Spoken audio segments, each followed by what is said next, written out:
Video ini akan bahas materi pengetahuan dasar pemetaan dengan fokus teori pengolahan data sistem informasi geografi.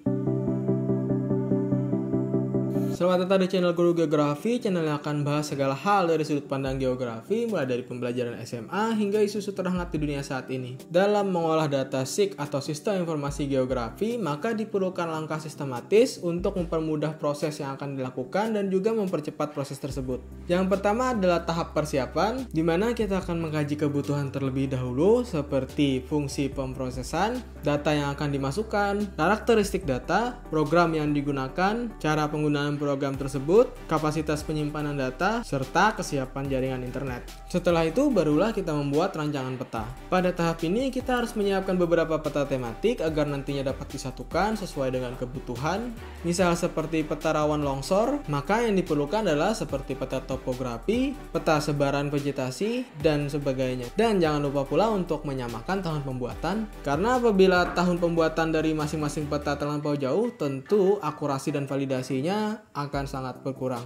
Alam akan terus berkembang, jadi gunakanlah peta yang mendekati tahun saat peta itu ingin digunakan. Selanjutnya, kita juga harus membuat rancang basis data, atau mungkin di dalam istilah teknologi informatika disebut sebagai diagram alur. Isinya nanti adalah berupa proses-proses yang akan dilalui data yang telah kita masukkan. Hal terakhir yang harus dilakukan dalam proses persiapan adalah menentukan prosedur kerja, yang tujuannya nanti adalah ketika kita mengeksekusi atau melakukan proses pembuatan peta, maka akan menjadi lebih efisien, serta meminimalisir kemungkinan terjadinya kesalahan. Pada tahap kedua ada tahap digitasi peta. Tahap ini perlu kita lakukan ketika kita tidak memiliki peta digital dari peta yang ingin kita gunakan.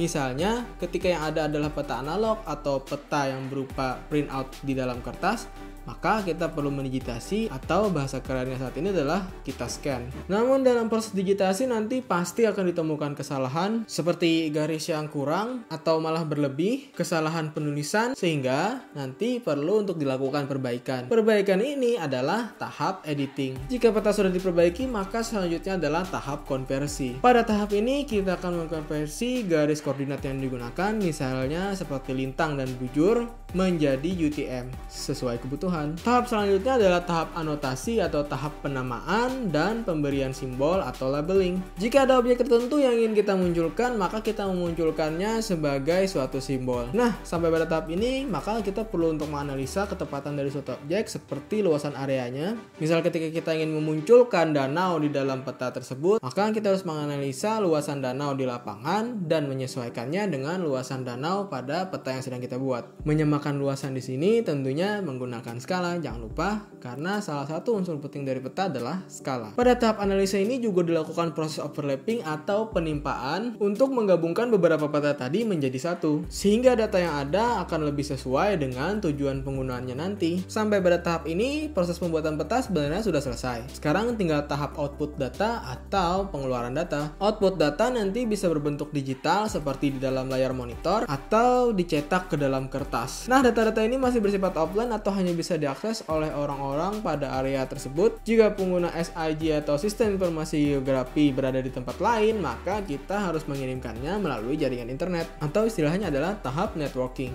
Nah, itu tadi paparan singkat dari saya. Jika kalian merasa video ini bermanfaat, jangan lupa like dan share kepada teman sekelas kalian agar mereka juga mendapatkan manfaat dari pembelajaran ini. Apabila ada pertanyaan, silahkan tuliskan di kolom komentar. Jangan sungkan. Sekian dari saya, semoga sukses dan tonton video berikutnya.